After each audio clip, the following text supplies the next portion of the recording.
Salam pemirsa, berjumpa lagi bersama saya dalam pembahasan buku Penata Layanan Motivasi Hati. Ya, bagaimana sekolah sahabat kita ya sepanjang triwulan ini mengajarkan masing-masing kita untuk kita boleh menjadi berkat bagi sesama kita. Ya, bagaimana setiap berkat yang Tuhan sudah titipkan bagi kita boleh melihat atau kita boleh doakan itu sehingga kita dapat memberikan itu sesuai dengan kehendak Tuhan. Dan bagaimana kita juga diajarkan untuk menjadi penata layan sejati di akhir zaman ini. Ya, bagaimana kita boleh meminta akan tuntunan Tuhan sehingga apapun yang kita lakukan itu sesuai dengan kehendaknya. Ya, karena di akhir zaman ini bagaimana setan ya bekerja keras untuk menjatuhkan setiap umat manusia. Ya, sehingga kita dibutakan oleh harta-harta duniawi. Ya, sehingga kita ya dininabobokan oleh berbagai hal di dalam kehidupan kita sehingga kita tidak sadar bahwa harinya sudah sangat dekat. Oleh sebab itu biarlah kita boleh ya bersedia, kita boleh berhati-hati dalam melakukan segala sesuatunya. Kita harus meminta petunjuk daripada Tuhan saja. Kita akan masuk ke judulnya, yaitu melepaskan diri dari cara-cara dunia. Pemirsa juga bisa mengambil Alkitabnya masing-masing dan kita buka dalam Amsal 11 ayat 4 dan 28. Amsal 11 ayat 4 dan 28. Terus sebelum saya membacanya, saya mengundangkan seluruh anggota keluarga dan saudara-saudara semua. Baiklah, kita boleh berkumpul bersama-sama. Kita akan mempelajari nasihat firman Tuhan pada saat ini, dan biarlah rencana-rencana indah Tuhan itu akan menjadi bagian masing-masing kita.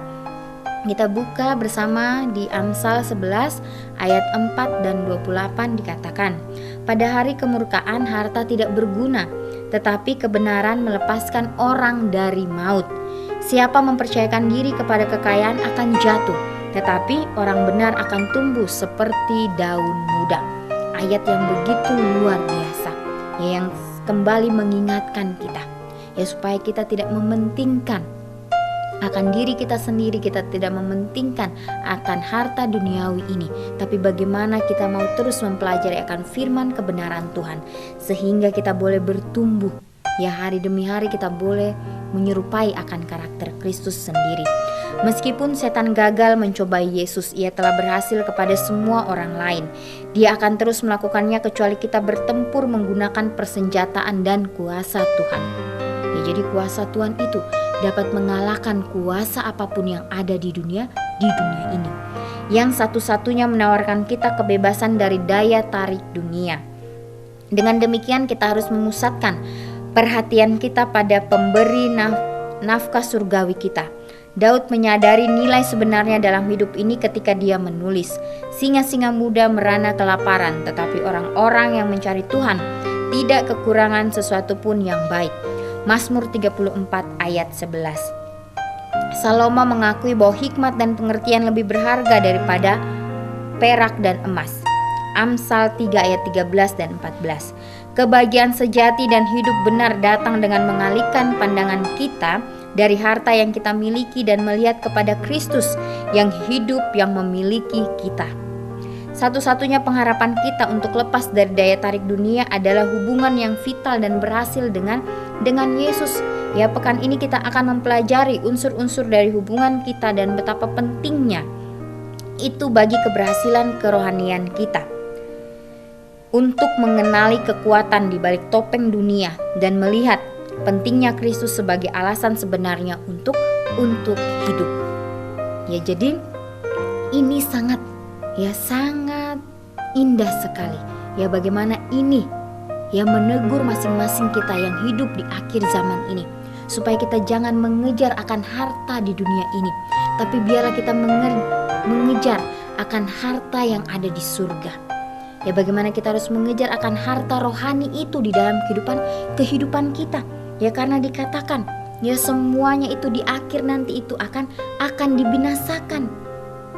Ya, satu-satunya pengharapan kita untuk lepas dari daya tarik dunia adalah hubungan yang erat dengan Yesus. Ya, kalau kita melihat pada saat Yesus ya diutus oleh Bapaknya untuk datang ke dunia ini, apakah Yesus mencari pekerjaan ya untuk menghidupkan akan keluarganya?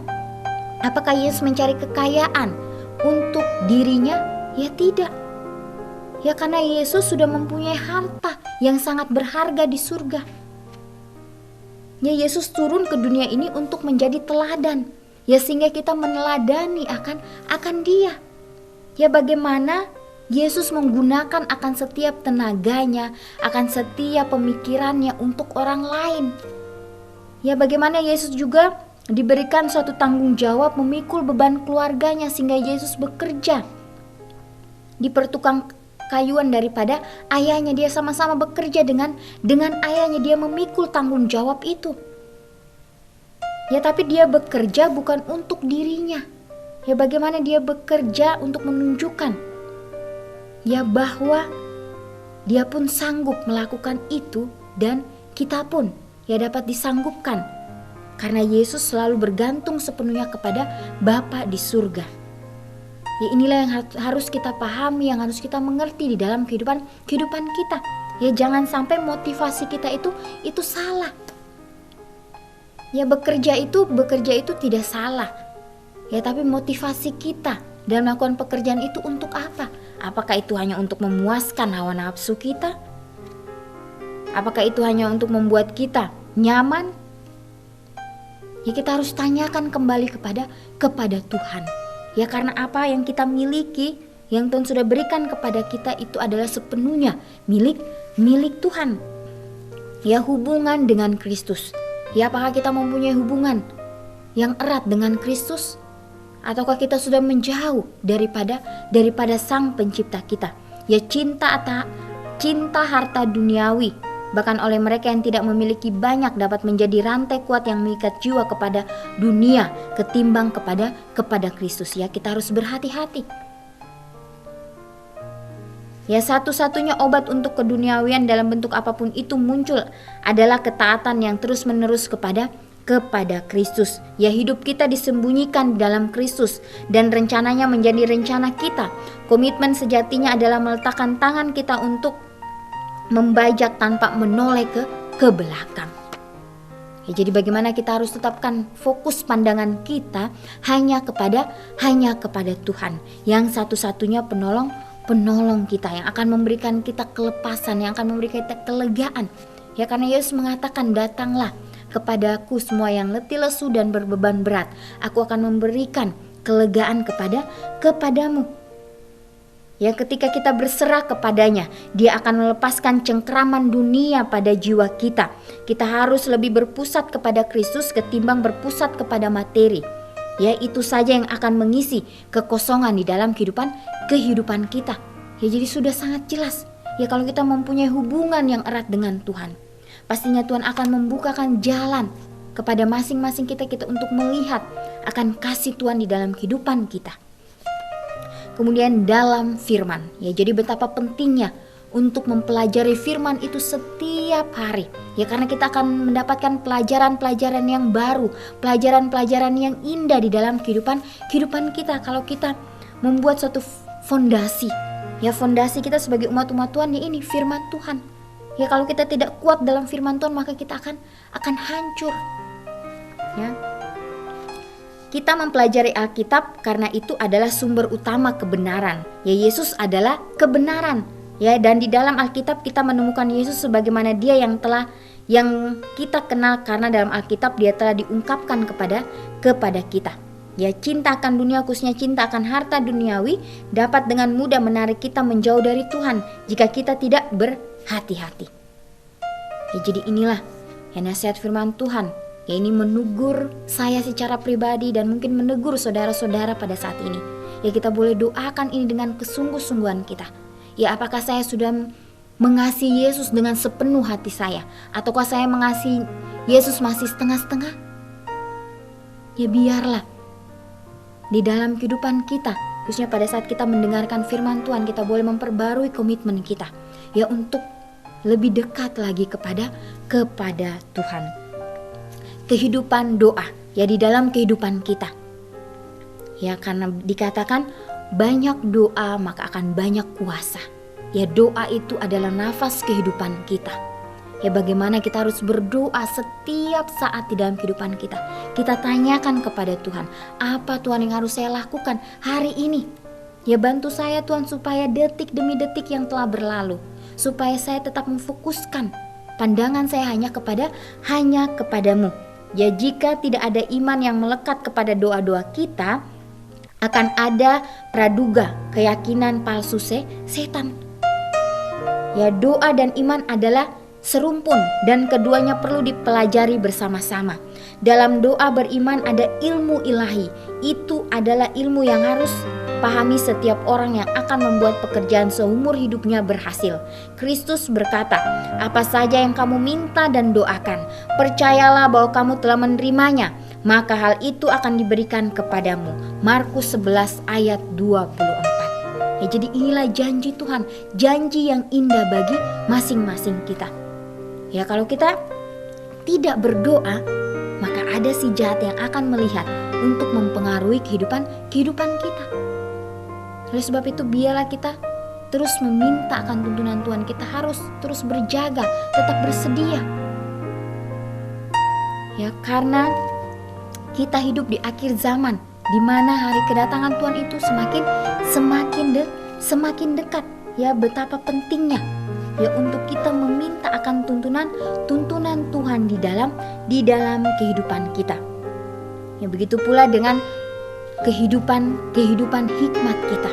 Ya bagaimana kita mengingat cerita ya mengenai Salomo. Ya Salomo tidak meminta harta kekayaan kepada Tuhan. Salomo meminta hikmat kebijaksanaan sehingga Salomo dapat membedakan mana hal yang baik dan mana hal yang jahat. Ya Salomo adalah manusia juga. Ya Salomo mempunyai kelemahan, tapi bagaimana kita boleh melihat sisi positif daripada Salomo, dan kita boleh berdoa meminta pertolongan Tuhan supaya tidak mengulangi lagi kesalahan yang Salomo lakukan. Inilah yang harus kita mengerti di dalam kehidupan kita masing-masing. Ya dan juga bagaimana kita harus ya mendengarkan akan suara daripada Roh Kudus Tuhan. Ya bagaimana Roh Suci yang Tuhan sudah janjikan bagi masing-masing kita. Ya sehingga kita boleh lebih mengenal akan kasih Tuhan di dalam kehidupan Tuhan. Ya tapi apabila Ia datang, yaitu Roh kebenaran, Ia akan memimpin kamu ke dalam seluruh kebenaran. Ya Roh Suci memperlengkapi kita untuk hidup dengan prinsip dan dengan iman. Ya bukan dengan keinginan atau emosi yang begitu mendominasi dunia. Ya melalui teori palsu dan tradisi, setan dapat menguasai pikiran. Oleh mengalihkan manusia kepada ukuran yang palsu, ia membuat tabiat bercacat. Melalui kitab suci, Roh Suci berbicara kepada pikiran dan menanamkan kebenaran dalam hati. Ya jadi bagaimana kita harus berpegang teguh terhadap firman Tuhan. Ya karena kitab suci, Roh Suci berbicara kepada pikiran kita dan menanamkan kebenaran di dalam hati kita. Ya kalau kita mengikuti melalui teori palsu dan tradisi setan, maka kita dapat dikuasai oleh si jahat. Tapi biarlah kita boleh meminta akan tuntunan kuasa Tuhan untuk dapat menuntun kita hari demi hari, boleh sesuai dengan karakter Kristus sendiri. Seorang penata layan bekerja dari dua prinsip kembar, yaitu tugas dan kasih. Ya ingat bahwa tugas memiliki saudari kembar kasih. Kesatuan ini dapat menyelesaikan hampir semuanya, tetapi jika dipisahkan tidak ada yang berfungsi baik. Ellen G. White, Testimony for the Church, jilid 4, halaman 62. Tugas adalah kasih di dalam tindakan. Ya kita hanya perlu memikirkan pengorbanan Kristus agar kasih membangkitkan kita melakukan setiap tugas kita. Ya jadi kasih ini mempunyai ya saudari kembar, yaitu tugas. Kalau kita sudah mempunyai kasih yang datangnya dari Tuhan, bagaimana kita akan melakukan setiap tugas-tugas itu dengan penuh tanggung jawab. Kita melakukan setiap tugas-tugas itu dengan ketulusan hati kita, melakukan segala sesuatunya dengan penuh sukacita. Ya oleh karena kasih yang sudah mengalir dalam kehidupan kita, yaitu kasih Bapa. Sebaliknya adalah prinsip-prinsip dari dunia, ya benci dan kembarannya pemberontak. Ya, pemberontakan bisa saja kebencian dalam tindakan. Lucifer memberontak terhadap Tuhan dalam Yeskiel 28 ayat 16 dan 17. Dan tidak akan pernah berhenti melakukannya sampai dia dihancurkan. Ya. Dia membalikan otoritas kasih kepada kasih otoritas. Para pemimpin agama Israel membenci otoritas dan kuasa yang Yesus miliki di dalam Matius 22 ayat 29. Bahkan ketika mereka meninggalkan bait suci atau menarik diri dari tatapan menusuknya, mereka tidak mengubah cara mereka. Ya, jadi inilah bagaimana kita mengingat lagi pada saat Yesus berada di dunia, penguasa-penguasa di zaman Yesus, bagaimana mereka mengeraskan hati mereka. Mereka tidak mau menerima Yesus yang adalah juru selamat. Ya, padahal mereka sudah membaca firman Tuhan itu setiap hari, tapi semuanya itu hanyalah palsu, kepalsuan. Ya, karena mereka mengandalkan diri mereka sendiri, karena mereka membuat peraturan-peraturan terhadap diri mereka sendiri. Ya, sehingga mereka tidak mau menerima Yesus yang adalah sang juru selamat itu. Ya, akhirnya mereka membenci akan otoritas dari kuasa yang Yesus miliki, sehingga itu tidak dapat mengubah mereka sampai pada akhirnya. Pada saat Yesus disalibkan, mereka pun masih mengeraskan hati mereka. Ya, inilah sifat daripada Lucifer, sifat daripada si jahat yang dapat merasuki setiap pikiran manusia. Oleh sebab itu kita harus berhati-hati. Ya, kita harus meminta akan kekuatan, kemampuan hanya daripada Tuhan saja. Karena kuasa Tuhan itu lebih berkuasa daripada kuasa apapun yang ada di dunia ini. Biarlah kita sebagai umat-umat Tuhan yang hidup di akhir zaman ini, kita boleh terus mendekatkan hidup kita kepada Tuhan. Biarlah dengan pertolongan Tuhan kita dapat melepaskan diri kita dari cara-cara duniawi. Ya, kita kembali lagi ke firman Tuhan, apa yang dikatakan oleh firman Tuhan. Ya, biarlah iman seperti Yesus, iman yang selalu bersandar kepada Bapanya di surga itu akan menjadi bagian masing-masing kita. Biarlah kita boleh mengambil komitmen kita hari ini, dimanapun kita berada. Biarlah kita boleh terus menciptakan roh persatuan dan roh perdamaian untuk saling membangun satu dengan yang lain. Ya, sehingga kita boleh sama-sama bergandengan tangan untuk menjalankan misi yang Yesus telah berikan bagi masing-masing kita. Ya pemirsa, kita akan berjumpa lagi di kesempatan yang berikutnya dan Tuhan memberkati.